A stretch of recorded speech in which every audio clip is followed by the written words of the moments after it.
Greetings, and more greetings to you, good people. My name is DJ Oli, and welcome to Point 5 Creative Studios. Chitubu cha content, chitubu chisingapwi, chitubu chinonwa nemunhu wese, chitubu chakavhenekwa, chikaongororwa nana mazvikokota kunzi aiwaka. Chitubu ichi chine content iri healthy, content yakachena, yakakodzera kunge ichikonsumwa nemunhu akaita kunge iwewe. Ndosaka uri panapa muzuva ranhasi. So if it's your first time here, dzvanya subscribe button and the notification bell so that you don't miss out on any exciting content uploaded.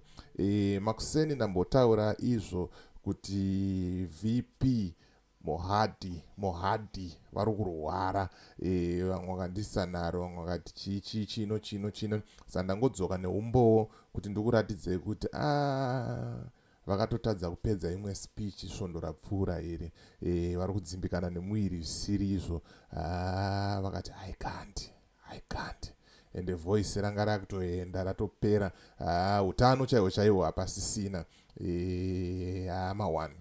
mawani chaiwo. Saka inini ndinodhila neumbowo, ndinoshanda neumbowo, handingotaura zvemusoro wangu, ndinokuratidzai kuti uyu ndo umbowo uyu huripo uyu. Saka ukazozviona taakuzvitaura panapa, ziva kuti zvine evidence handiti ka. But tisatapinda muvideo clip iri randoda kukuratidzai, ndoda kungoti kana uri mugari wemuSouth Africa, chero uri mugari wekune ipi nyika uchida kuvhura FNB account, bata Maikoro handitika. Maikoro ndiye anokwanisa kufambirira nyaya dzako okuitira wovhurirwawo account. Mari haigare pasi pepiro, mari inoita sei? Inogara kubengi, ndokunoita sei? Kunogara mari handitika. Saka bata nhamba dziri apo, wotaura kuti tabva nekuna DJ Holly, ndo vati tiite sei? Tiuye kwauri, utiite sei? Uti nice handitika. Saka without wasting much of your time, regai tinzwe kuti nyaya iyi yakamira sei. VP vari pama1 baba, vari pama1, pakashata. Right, vachazoda kuona the full interview munoenda paHeart and Soul TV, munoona the full news, nyau dzacho dzese kuti dzakaita sei, dzakamira sei handitika. But panapa ndingori nechidimbu chatoda ngoti tingoteerera tongoonesana, then mozvionera mega mukuru achiti I can't. I think yanguva yekuti vachiretire vanozorora mukuru nekuti hazvisina kumira mushe. Rega tinzoti aufara. President Kembo Mohadi, 74, was forced to deliver part of a recent lecture at the University of Zimbabwe in Harare while seated after suddenly appearing to be disoriented and asked for. President Kembo Mohadi, 74, was forced to deliver part of a recent lecture at the University of Zimbabwe in Harare while seated after suddenly appearing to be disoriented and asked for water. Journalists were prevented from recording the incident by Central Intelligence Organization operatives. In October last year, Mohadi collapsed while addressing a ZANU-PF campaign rally in Masvingo's Gutu district. Journalists were forced to delete recordings of the event by the state security agents while the VP was being airlifted to an unknown destination for treatment.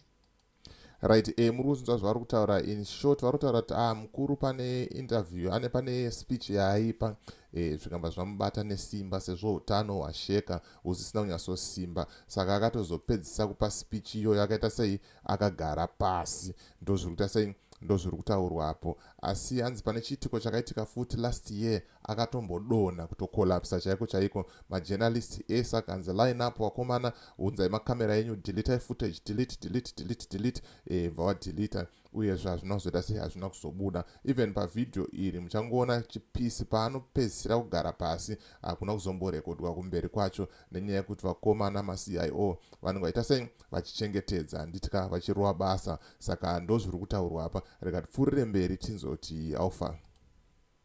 And the only hurdle, Zimbabwe itself is a vibrant rainbow of cultures, languages, ethnicities, the Shona, Ndebele, Kalanga, and many other,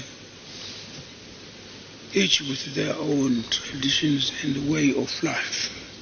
The fight for liberation, the Chimrenga, brought these diverse groups together under a common goal, which is freedom.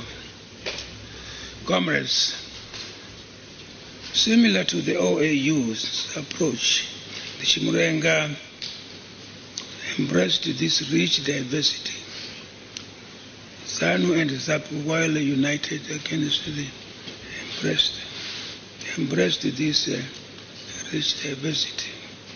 ZANU and ZAPU, while united against the Rhodesian regime, represented different ethnic and cultural leanings.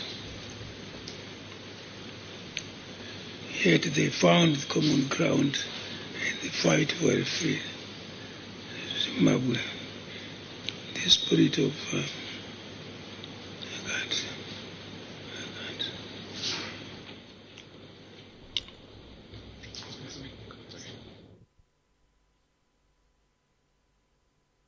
right, mamona mkuru achiti I can't, zvarema, zvichabuda, mazuva afamba neutano hauchaita sei, hauchatendera. Handitika siya comment mucomment section wotaura kuti unofungei nenyaya iyi. Handitika uyezve mukuru akabva pachigaro ndiani angapinda. Handitika indoona hangu kuti since tichiti mashona mandebele chabangu anogona kutongopinda kutongoita vp.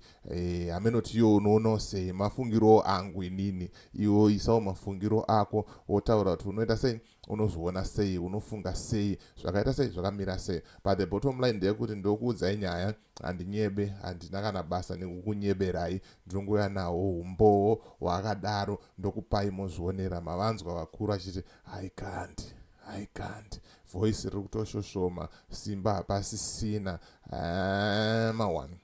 Mawani ndosati zvandambokuudza kuti gore rechi 2024 igore redhomo, reungodhomoka, zvinhu zviringodhomoka zvega. Ndongo yaMwari, ndo mashandiro aMwari. Vanhu makadhibha, vanhu musingambozive, musingambofungire, zvinongoitika sei, zvinongoerekana zvaitika. Mawani aya nditika. So kana ungasati wasubscribe, make sure you subscribe, because every day tinouya necontent inopisa, content inobvira, tinobata content yese, hatina chatinoita sei, chatinosiya. Handitika chivhitivhiti chevanhu, chitubu chevanhu, idzangaradzimu rewanhu, saka zvese tinoita sei, tinokubatira. Handitika so ndonyanga chingofamba naye zvamanje. As for me, DJ Holly, and the rest of the crew behind the scene, thank you very much for 42,000 subscribers. Aiwa ndinokutendai nerutsigiro rwenyu, and keep on supporting musaneta. Handitika ndokuti tiwane manyukunyuku, tiwane power rekuramba tichikutsvagirai content yakadai so.